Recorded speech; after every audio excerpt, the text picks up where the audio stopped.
Today, I'm going to explain a mystery drama show called Pending Train. Spoilers ahead. Watch out and take care.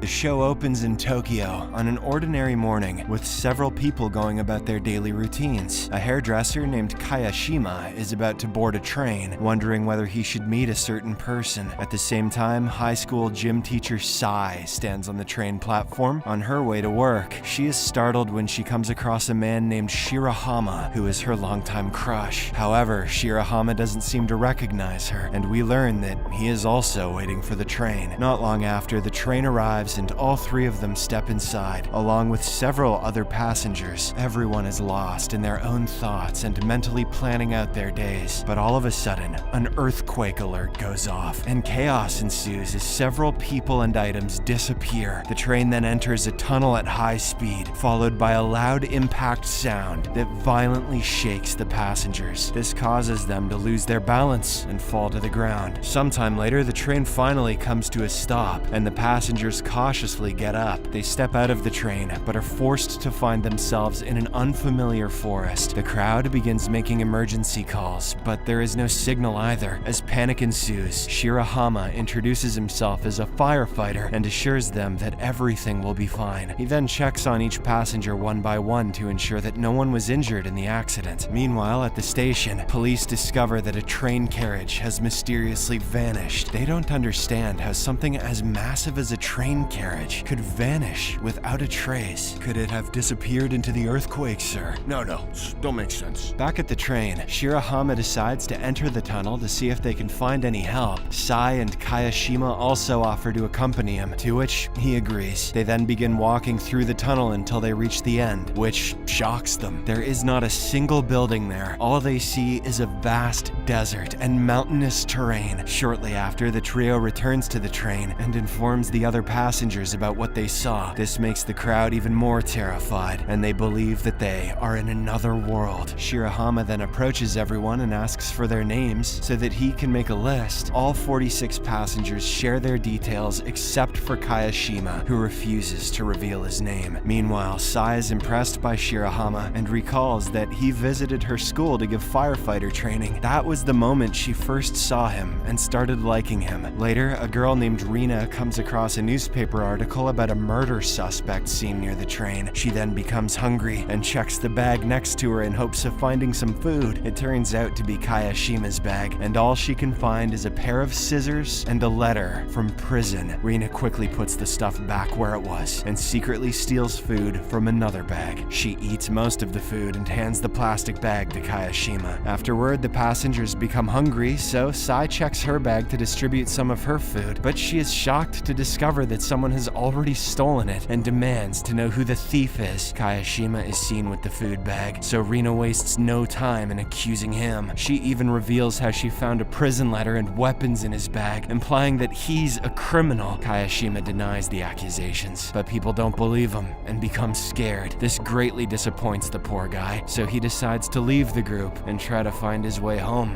alone. Later, the group begins taking out whatever food they have and divides it among themselves equally. A vlogger guy records everything because of course there's one of those, and when he checks some of his earlier footage, he finds Rina stealing a bag of food. He immediately shows this to the others, and they're shocked to learn that Kayashima is innocent. However, Rina does not feel guilty and claims she didn't lie about the guy being a criminal. Sai and Shirahama are enraged at the girl and berate her, after which they set out to find Kayashima. Meanwhile, Kayashima wanders aimlessly until he comes across a dead-end ravine. He tries to inspect the surroundings when the ground beneath him suddenly crumbles, causing him to slip. Kayashima is now desperately clinging to a tree root on the verge of falling into the abyss. But, fortunately for him, Sai and Shirahama arrive just in time and work together to pull him to safety. Once he's safe, they apologize for not trusting him earlier and letting him go. Kayashima responds he couldn't care less, as he doesn't think of them as friends. The next day, the passengers are in a desperate situation, as help still hasn't arrived. They begin scattering through the woods, hoping to find a way out. In the evening, a high school student reveals that he discovered a discarded can from a product with a manufacturing date of 2026. An old woman named Tanaka adds that he spotted Tokyo Bloom Tower, a structure scheduled for completion in 2026. Meanwhile, a botanist named Kato reveals that he discovered a plant that should not have been scientifically developed for another 30 years. Based on these facts, the group speculates that their train has traveled 30 years into the future, where civilization has collapsed. Uh-oh. Shortly after, an injured man arrives at the train and frantically explains that he had found a cart of drinks, but before he could bring it here, someone stole it from him. The group immediately suspects Rina again, but she insists that she's innocent this time. Regardless, they conclude that the thief must be among them, leading to accusations and heated arguments. Shirahama intervenes to calm the situation and sets up a tarp to collect rainwater, hoping to capture at least some dew. Unfortunately, it doesn't rain, placing them in an even more hopeless situation. The next morning, the train conductor catches Tanaka with a water bottle and realizes he's the cart thief. He immediately brings him to the other passengers and reveals the truth. Tanaka doesn't deny this and offers to trade the water for money, since only he knows the location. But Kayashima grabs the old man and threatens to kill him if he continues to be an asshole. This terrifies Tanaka. I was just kidding. And he finally leads the group to the location of the cart. Everyone is given one water bottle, which makes them happy, but they know it won't last long and must find a source soon. The next day, a small group sets out to search for a water source. They come across a few frogs and damp ground along the way, indicating that they are getting close to their destination. After hours of walking, Shirahama ties a safety rope and carefully climbs a cliff, while the others remain on the bottom. He finally finds a fresh stream of water and informs the others about it. However, as Shirahama walks further, he is stunned to see a vast sea nearby, with Mount Fuji visible in the distance. But this is not the Mount Fuji they remember, as there is no sign of civilization anywhere. Upon returning to the train, Shirahama shows the picture of Mount Fuji to the passengers. This leaves them shocked, as it finally confirms their theory of traveling into the future. They then begin recording tearful messages for their loved ones on their phones, in case they never return. Meanwhile, Sai approaches Kayashima, and they engage in a heartfelt conversation. During this, Kayashima opens up about his life, revealing how hard he worked to raise his younger brother, Tatsuya. He explains that their parents abandoned them, so all they had was each other. However, as a teenager, Tatsuya became involved in criminal activity, which eventually landed him in juvenile jail. Kayashima hasn't spoken to him since then, and it has already been 2 years. He reveals that the letter from prison was sent by Tatsuya, who is due to be released on the day of the accident. Upon hearing this, Sai comforts him and then attempts to record a video message to send to his brother, but Kayashima refuses, and soon her battery also runs out. This prompts him to call her foolish, but it is evident that he's beginning to develop feelings for her. Meanwhile, in the outside world, we see the families of all the missing passengers gathering at the train station, demanding to know their whereabouts. Tatsuya is also among them, and when he arrives at his brother's salon, he notices flowers left for him. This infuriates Tatsuya, who angrily declares that his brother is not dead. In another scene, Tanaka spots a mysterious person in the forest and takes off after them. This is literally just lost, but he soon returns and steals Kayashima's hairdressing tools. To continue his pursuit, Tanaka eventually comes back empty-handed, and Kayashima is furious at him for taking his precious tools. The old man explains that he saw someone wearing a cap who wasn't part of their group, but Kayashima doesn't believe him. This sparks a heated argument between the two, but it is cut short when it suddenly begins to rain. Everyone begins rejoicing in the water, but Tanaka declares that he's had enough and chooses to leave the group. The next day, Kato leads a foraging team to help judge which wild plants are edible and which are dangerous. Sai and Rina are seen chatting and collecting berries, when Sai suddenly becomes ill and collapses to the ground. It turns out that she has eaten a toxic plant that looked like edible berries. Fortunately, she didn't consume much, and Shirahama helps her vomit it out. Kayashima then notices Tanaka lurking in the background, observing everything. The next morning, the group begins to work together to prepare makeshift weapons for their survival. They craft pots made of iron boxes, cutlery from bamboo, and even sharpen ATM cards to use as knives. In the evening, they gather by the bonfire and begin eating soup made by the older ladies. But things take a different turn when someone notices a toxic plant in one of the soups. Kaito takes a look and realizes it is an edible berry, but he's curious about how it got into their soup. Kayashima thinks Tanaka may have slipped it in when he was lurking earlier. He suspects the old man wanted to poison everyone, but accidentally put the berries instead. Kayashima wants to confront Tanaka, but Shirahama doesn't believe he could be the culprit. This leads to an argument between them, and Shirahama eventually decides to go in search of the old man himself. A few hours pass, and he still doesn't return to the camp. This makes Sai worried, so she decides to go look for him, but Kayashima warns her that it's too risky to go alone, and asks for her to wait. He teases her, referring to her as a Shirahama fan, but she denies it. Sai then shares the story of how she first met him, though he hadn't known about her existence until the train accident. Elsewhere, Shirahama is seen walking through the forest, searching for the old man, but he soon falls into a ditch and injures his leg. He begins calling for help, but unfortunately no one is around to hear him. The next morning, Sai decides to search for Shirahama, who still hasn't returned. Kayashima also decides to join her, but just as they're about to leave, Shirahama limps back to the site. He reveals that he couldn't find the old man, but managed to recover Kayashima's hairdressing tools. This makes Kayashima emotional, and he bursts into tears since the tools were gifted to him by Tatsuya, and now he can make everyone fabulous. The other two console him, promising that they will soon find a way home so he can reunite with his brother. Afterwards, Shirahama speaks to the group and explains that the soil was quite damp in the area where he was last night. He suggests that if there's a river nearby, they might be able to catch some fish as well. The group is thrilled by the idea and becomes determined to find the river. Meanwhile, in the outside world, police are looking for a suspect in a cap who stabbed someone at a train station a few days ago. Based on the CCTV footage, they discover that the suspect boarded the same train that mysteriously vanished. Returning to the forest, we see Shirahama, Kayashima, and Kaito exploring the woods in search of the river. They soon notice a bird, which suggests there might be something to eat nearby. Kaito walks ahead to investigate, and the other two notice a strange man wearing a cap in the distance. Shortly after, they hear a groan, which turns out to be Kaito, who has been brutally stabbed. Unfortunately, the culprit flees before they can catch him, and the episode